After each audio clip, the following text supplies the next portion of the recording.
Díomh go léir chairde, fáilte isteach chuig an tagalh an seo le Antje.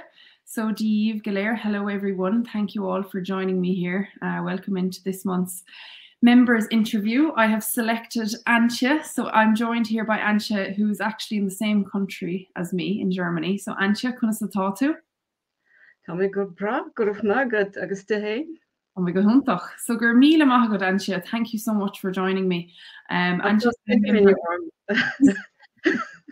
so Antje has been with Bites. How long have you been with Bite Size now, Antje? In and around? I think I joined in March. Okay, so almost, well, we're going to say a year. Nearly. You're nearly there. Your anniversary is coming up soon enough. And I've had my eye on Antje to be one of my victims, as I say, on these interviews. So I'm really happy to have you here. So we'll get straight to it. I'd love to hear a little bit about you, Antje. Maybe you'll start off Gaeilge a little bit, and then we'll switch to English and get to know you a little bit better. Okay, is mi se Antje, is Germanach me. Tá me immer choni in Irhalán Germania is ratweile biog le má fardi agus mac agus agat. Ibrim anseo freshin imifig tam fenastaha. Ibrim le hifracha ach is si hin tianga me mar Germanach tá Germanisch liefa agamernai dole me Russisch erskeil agus Berla. Wie ma chuit Russische mag an Jorta is nach skeile ach níor úsach mé riamh í agus sin an fá an jarna mé jarmad an goid is módi far Níor ma chuid Berla aus nuair a chuint mé an allskeil ach ceapam go bhfuil tá Berla réasanta má agam anis. Mar diprimé ma chuid Berla ón líon fihe. Agus anis táim ag fálam Gaeilge trí Berla. Sinné, ag gúpla focail. Ag gúpla focail. Gur míle. Yeah, so do you want to translate that roughly for those who watch this video now and wouldn't be able to maybe follow everything? Yeah, my name is Antje. I'm a German and I live in the very eastern part of Germany, of central Germany, with my partner and our son and our cat. I'm also working here in that village in my office. I'm self-employed and I work with numbers, but actually I'm kind of a language nerd. I'm fluent with German, of course, as a German, and I learned Russian and English at school. My Russian was pretty good when I left university, but I forgot almost everything because I never used it afterwards. But my English was not so good after the university, but I think it's quite good now because I worked on it since about 2020, and now I'm even learning Irish through English. That's it. I'm jealous, Thomaine Eidlat. You've come such a long way if you say that you've been working on your English since 2020 and we're now just at the end of 2022. You've definitely come on leaps and bounds, and definitely in Irish as well. So gohuntach. Okay, so I suppose then we can get to my first question that I always ask, which usually for someone who might have had Irish at school, I would say, how did you come back to learning Irish? But obviously you didn't have Irish at school. So I suppose my question to you is where did Irish first start with you? Where was your first contact? Why? Give me all the details. How many hours did you block in your schedule? Because it's a pretty long story, to be honest. I must say beforehand that I grew up in the former GDR, so in the eastern part of the then divided country, and we were not allowed to leave the country for the West. And at school in the GDR, we were just taught about the Western countries, what our leaders wanted to let us know. So about the Western country, we just learned the most necessary things. So I knew about Ireland, where to find it on the map, the name of the capital, and that a part of Ireland in the north belongs to the UK. And we were taught that English is spoken in Ireland. I hadn't heard a single word about Irish at school. And from the news, I knew that there is always some trouble in the north between Catholics and Protestants, and that's it. And Ireland was actually the very first country that I visited after the fall of the Berlin Wall. Wow. I cycled the Ring of Kerry with two study mates in 1919, and in preparation for that cycling trip, I read a travel guide, and in that travel guide, I found the information that there is another language besides English, which is in German, you might know that it's called Keltisch or Gälisch. That there's that Irish language, and there are special areas where Irish is still spoken, and that was all what I knew when I traveled to Ireland. And my English was pretty poor back then, so we even visited Gaeltachts, but I just saw the signs on the road on Gaeltacht, and that's it. I was busy enough with my English to get around, and I couldn't pay attention to Irish back And then. cycling, of course. You were Yeah. cycling around. You couldn't be. So, that was actually, I don't know if I can call that contact to Irish. I can't even call that contact to Irish, I guess. The real contact to Irish came with, or on my English journey, actually. When I started learning or started working on my English, actually caused by an Irish one, by an Irishman. I have an Irish neighbor since 2019, and he didn't speak a single German word when he moved here, but he had bought a house in need of repair with a jungle-like garden, and he needed assistance to get the professionals, and he needed garden tips because he came from Dublin and never had a garden, you know. And he spoke no German. And then I had him on my doorstep every day. And it was, with my rusty school English, it was so annoying. I was fiddling along of the cell phone all the time with the translator. And to be honest, in the GDR school, we had learned in English about the unions in England, but nothing what I needed for a normal conversation. Maybe because they thought, because you can't travel to an English-speaking country, it's not necessary to learn the necessary stuff for making conversation, you know. And at that moment, I noticed you don't know anything that you need for normal life, you know. And then I thought, you must work on your English. And that was the start of the English journey. And it was weirdly enough good luck for me that COVID lockdown came, and many English teachers went online and taught online. Yeah. And I grabbed everything that I could get in English, actually, so from everywhere in the world. And that was also the moment where I really realized that English, and all the other English are not the same, you know. That was also neglected or ignored at the GDR schools. We were not taught that there is a difference, you know. We had old-fashioned school British English, and that's it. And my son now, that he learns the differences between American and British English, but we didn't learn that. And at some point, I noticed I love Irish English. I didn't know why, but I fell in love with Irish English. And then I was specifically looking for Irish stuff for my English practice. And one day I stumbled across Bite Size Irish about the podcast, and I still know that Owen spoke about immersing oneself with the in the language, and when his first Irish sentence fell, he always sprinkled some Irish in, and when his first Irish sentence fell, I had immediately a special picture in my brain. When I cycled in Ireland, I spotted a forest plot close to Killarney, which was like the Irish English sounds, Irish language sounds. It was mystical, it was magical, it was like from another time and from another world, you know, all the moss, the fern, the roots, and fog and drizzle, of course. It was wet. And I still know I stood in the middle of the drizzle with wet clothes, but still I felt good at that moment. And the same feeling came upon me when I heard the Irish sentences from Owen, you know.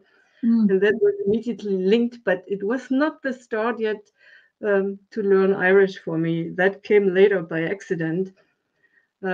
Because I was kind of obsessed with Irish English, I started looking for material in Irish English and also for a teacher where I could take lessons one-on-one online. And then I picked one. He lived in Germany back then, and he asked me to introduce myself first, and I did it in English, of course. And then he leaned back and he told me, "Hey, if I spoke German as you speak English, I wouldn't pay a teacher." And and I was so yeah, I was actually furious because I had picked him, I had paid him, and I wanted to get some correction, and that's it. But I had seen beforehand that he also taught Irish, and I didn't even think about it, but I blurted out, "So then teach me Irish." and, and then he was overwhelmed, of course. He was not prepared, and he Yeah. started with a picture, and yeah, he started to say simple sentences, what you see in that picture, Lena Bui and Modra Gorham and all that. And it was just simple, weird sentences, you know. But he refused to type the things in Irish down. And I was, yeah, I couldn't understand that. I asked him, "Why don't you type it in Irish?" He typed always a mishmash of English and Irish, but it was no Irish. And he told me I would be confused if he typed it in Irish, and I was confused before because he didn't do that, you know. Yeah. And then and then I asked him to type it in Irish, and he still refused it. And I just gave him one more chance. In the second lesson, he refused it again, and then I noticed it doesn't work because between the lessons, I tried to look things up, but yeah, I felt like Sherlock Holmes. You know, I tried to find out how could that be written, what he had said in the lesson, you know, but yeah, it lasted ages till I found the words, you know. I found them finally, but it took way too long, and that didn't work for me. For me, I need to see the language as it is. And if it looks different from German or English, so what? It's another language. Uh, and so I stopped that. But as a consequence, I searched specifically for an Irish teacher afterwards. And I found one. It was a pretty young guy, and he was not very experienced, but he was way better. And he confused me immediately with agam, agat, ekye, and all that. And Oh, no. I didn't know what it is all about. And yeah, I was just puzzled at that moment. And then he used some nouns, of course, for the first simple sentences. And he said something with an inyug. And I said, okay, then inyug is the word for windows. And he said, no, funyug is the word for windows. And windows. Uh, what's that now? And I couldn't understand that, of course, you know. And all the other stuff, it was, yeah, very confusing in the very beginning because I had no system and I didn't know anything about it. And yeah, at some point I needed to I recognized that it was just not the right time for me to start learning Irish because it was completely new to me. I was still working on my English, and in a full-time job, and we were in the midst or in the middle of the COVID circus, and I had also to teach my son, a pubescent monster, whose homeschooling didn't work, you know, and it was just too much at once, and I needed to stop that again. But I still continued working on my English, and at some point in the end of 2021, I did a course on Future Learn about the history of the books from Trinity College in Dublin. And then I got advertisements about Future Learn Irish because I did that course from the Trinity College, maybe. And then I thought I should start that. And I started that. And I really liked the courses. I liked the content because it was not just language learning. There was also loads of background information about the language, about the history, about Ireland, about Ireland's history and the culture and tradition and the people, and I really loved that. We had Aran Neshochtene and Dawn Neshochtene and all that, and I liked that mixture, you know.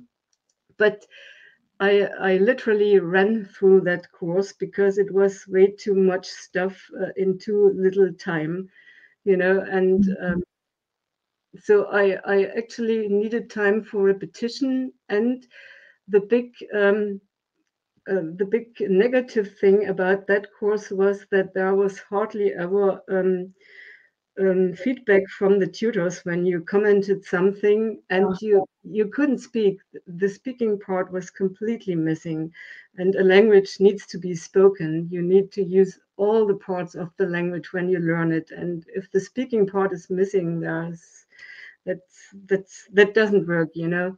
Yeah. And this was the point where I was looking for something where I could practice and speak, and I ended up on Bite Size Irish. And now I'm there, and I really appreciate all the activities on Bite Size Irish and the interaction with the other guys. But still, my time is not made of rubber, Alice. I would love to do all the tasks there, also these tasks that you put in every week, every day. The task of the day. I like these things, and I really enjoy also these Zoom meetings because there I can speak and I can interact with the other guys, and especially the Tplich Kogomogo that you do, because from the very beginning, when I see an Irish word, I first try to read it for myself aloud, what I see, because I want to check myself if I'm able to yeah to make the pronunciation to that what I see in written, and that really helps, I think, to improve your pronunciation skills when it comes to Irish, and that's what we do on that Clear Kogamoga meeting. You give us a text that we don't know. We don't know every single word, but still, it's really helpful for pronunciation and that you know how could it sound what you see there in written. Exactly. Well, I'm glad that was. Well, I'm glad that you ended on a high note with my Glake Hugger Mugger. You're giving me a bit of an ego boost there because I love it, but it's not. It wasn't actually my idea. It came from the members way back when I started. I asked what they wanted from Glake Hugger Mugger, and reading practice is a big thing for people because it's all fine and well reading aloud on your own, as you say, but you kind of need someone, you know, to double check it for you. So I'm a big fan of reading practice, even if you've never seen the word. You don't have to understand the word to be able to read it out loud and pronounce it. So that comes afterwards. But what a journey, Antje. I'm really impressed. Even the way that you had trouble kind of getting stuck into Irish at the start. A lot of people, I think, would have just said, oh, I'll learn something else, you know, I'll try Welsh, I'll try Gaelic, Scottish Gaelic. You really persevered. My family asks me every day why I'm learning that language. They all say you will never need that. Not even the Irish speak that language, but I can just say Hitne in Gaelic and Yangashin, and that's why I'm sticking with it now. So well, I'm happy you have stuck with it because you've come on. You've a serious level, Antje, and I know that you say your time isn't made of rubber, but you, from what I see on Pubble, you're very interactive whenever you can, and you put a lot of effort in. And I suppose that links me on to my next part, a question that, because I see you on social media, and you definitely use your social media for both your English and your Irish learning. How do you find that? Like, what made you start that? Because I know that it helps you. You said before, it helps you, you know, it forces you almost to translate things and get thinking and trying to convey messages. But I think it's a really, really good way. And I admire you for it. And I think more people should do it if they start learning a language. So how did you get into that, and why, and how has it helped you? I must start with English again. It's yeah, in the very beginning of my English journey, I lacked speaking partners actually, and I tried to find a way to speak. But yeah, and so I started recording first little audios, and then I made little videos for some guys from the English-speaking world that I got to know, and I sent them on WhatsApp or yeah, by email to them, and they all told me, hey, that's cool what you do there, you should continue that just for practicing. And so I did. And then the videos became longer and longer, and I think better and better. And then I thought it's actually a pity that I just keep them all on my laptop, and I put the first things in that English account on Instagram, and then suddenly some guys followed me that I didn't know. And it was mostly about German, because I also love German, and I mostly describe German stuff there about the German language or the Germany or something like that. That mostly about the German language. I put them online on Instagram, and then some German learners started following me, and I was completely astonished about that. And then they even asked me questions and thought I was a teacher, and I started describing that German stuff in English. And yeah, that's a good practice actually, to record yourself. And I even noticed my own mistakes, and now I can even I can see my way where it started. It was way worse at the very beginning. My English sounded terrible. Now hopefully it sounds a little better. But and because it worked so well, I thought I should try that in Irish as well, because it helped me really a lot. And I started doing that in Irish too. But in Irish, I started from scratch, so I can't record such complicated videos, of course, as I can in English. But every little helps. It'll come start from scratch. It's like it's a video diary, isn't it? You get to see your progress and you can look back on it. And it's even if no one followed you, it's a really good one for yourself. I don't do it for the followers, That just comes. We can call you a micro influencer, so Antje, now you might have a blue tick soon on Instagram for, well, hopefully for Irish. So I really like that, because I found when I do, well, I used to, I don't do it anymore. I will get back to it. But even on TikTok, I found that people like to hear me speaking Irish, but I took the approach of those who wouldn't have strong Irish. I like to mix between English and Irish and put in phrases and words. I kind of did it that way. And I found that people enjoyed that as well, because everyone can then enjoy it, because of course, and the way you do it, you put things, you subtitle or title your videos in both languages, so both speakers can enjoy it and kind of pick up on vocabulary in either language that they're not aware of or sure of, or don't know. So I'm a big fan. I really like it, and I think it's a great idea for anyone learning any language at all. It's really good. I like it. Yeah. So I'm trying to. The next question, I suppose, would be, what have you most enjoyed about your Irish language journey? Because you haven't been on it for that long. As you said, it took a while to get there, but you've made much progress in a short space of time. But what's been your favorite part about it? Has it been, I don't know, you tell me. Oh, my favorite part, that is difficult to say. Actually, that is about language at all. So when I started learning Irish, I noticed that it's again a completely different language from that languages that I encountered before. So I had learned Russian, I had learned English, and I knew German, of course, and Irish works completely different from these other languages, but also not in some points. That was fascinating, that there are parallels in some points, especially with Russian. At the very beginning, I noticed that might sound weird, but there are some things that are that both languages have in common.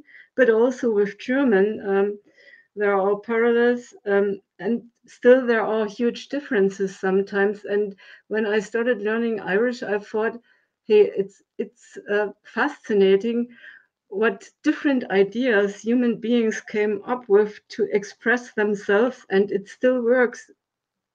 The verb at the beginning of the sentence, and no, yes, and no, and no indefinite article, why not? It works somehow. It's different, but it works. It was completely new to me, but it works. And that was fascinating to me, that it still works, although it's completely different. Mm-hmm. Yeah. I agree. Sometimes even, you can't find the words in one language, but you can express it in another language, and I find that really interesting, and how things are, phrases, especially, and sayings in different languages and what they draw on. Even the sense of direction in Irish and German is quite similar than what's in English, if you're going west, coming from the west. I find a lot of crossovers, I'm sure you do too, with German. And I'm told every semester by my students in the university here, oh, that sounds like German and it's just like German. Or I start off trying to explain, I can't think of any example off the top of my head, but I might try and, I warn them that this might be a bit complicated to understand. And I get into it and they say, well, it's the exact same in German, Emma. And I'm thinking, oh yeah, sure, it's complicated if you're an English speaker. So sometimes not having English as a first language, because I think people might be afraid to attempt to learn Irish or, another language where you might have to go through English to get that language. Yeah. So, but, I don't have a solution to that problem, because it is, well, it depends on what language you're coming from. But at the same time, you could also just go total immersion, of course. That's always one, and just jump straight into Irish and try and learn it through Irish. But, even if your English isn't the best, and you're not perfect with English grammar, that doesn't mean you can't learn Irish, because as you said, it's a totally different language and there's a totally different grammar structure, everything. So you'd be surprised what crossovers there are. Even there's certain I've seen with Spanish and Irish. So yeah, would you have any advice, Antje? I'm putting you on the spot here now, but would you have any advice to anyone thinking about starting learning Irish? You had kind of took you a while to actually find where you successfully could get stuck into it. So I don't know, do you have any words of wisdom, or no? I wouldn't think about the fact if it could be or could get difficult or something like that. I think you just need to let it happen. If you start thinking about the difficulty of the language, it doesn't work. For me, it was at that point in the very beginning, I thought, hey, you learned Russian. It had a completely different alphabet and still you could learn it. And in Irish, you have even the same letters, more or less. It's just differently pronounced, just like English as well, by the way. And that's not the problem, actually, with Irish. I wouldn't be, kind of, how do I say that in English now? You shouldn't be afraid of learning that, because it could get difficult. It's not more difficult than any other language. I think it's just different, and each language is different from another language. So that's not a problem, I think. So that's good just advice. What I can say. Yeah, good advice. I like it. I like it, and I agree. Yeah. Antje. Well, I don't really have any other questions for you. I think that you explained yourself perfectly, and I'm really glad to have, heard your journey properly. And I hope everyone else enjoys it who watches this video. And I'm sure you're not the only one in the world that has had such a journey with Irish or learning any language. It doesn't have to just be Irish, of course. It's any language journey. But yeah, I look forward to chatting to you all the time on Pubble and seeing what you have. You always bring exciting pictures and stories and anecdotes. So you're definitely one of the people who are the life and soul of the party on our online community. So but I must say something. You could help the Germans. You speak German. And you should start writing a good dictionary, German-English, because the big problem is exactly what you named, that there are so many parallels between German and Irish, because English just doesn't have some things that both languages, Irish and German, have. And there's always a lot lost in translation if you go via English all the time, because you need to squeeze a relatively colorful language like German into English first, and then you go to Irish, and you'll never get a good translation, because it's always just something forced in a corset, and that is really a big issue, I think. And there's not even a good dictionary available on the market in Irish.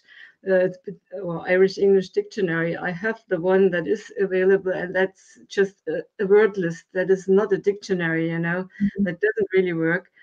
And you might know that because you speak German. There are so many things that are that you can express way more subtle as in English in German, and it's also available in Irish, but not in English. And so I just can ask you, start writing a good dictionary. Well, I might start for my PhD. That'll be my PhD project, and I'll rope you in at some point. I won't be able to do it alone, so I'll rope you in. I eventually want to do a direct translation. I don't think it's in Irish, of the German story Die kleine Hexe. I started on the first couple of pages last year during COVID, but you know, work and my studies took over, but I will get back to that. So I might go for Die kleine Hexe first, and then I'll go for the German-Irish dictionary, but don't hold me to it. If anyone in the comments is in the process of doing it as well, let us know. Then you can bring it to my wake. Well, that's ending on a good note. I won't make any promises. So, gur míle maith Antje, thank you so much. And if you have any questions for Antje or comments, obviously let us know in under this video, and we'll also have the show notes or the the blog post with everything that was mentioned and the main points as well on our website. So, gur míle maith, slán go fóill, and I'll talk to you and I'll talk to everyone else another time soon. Slán.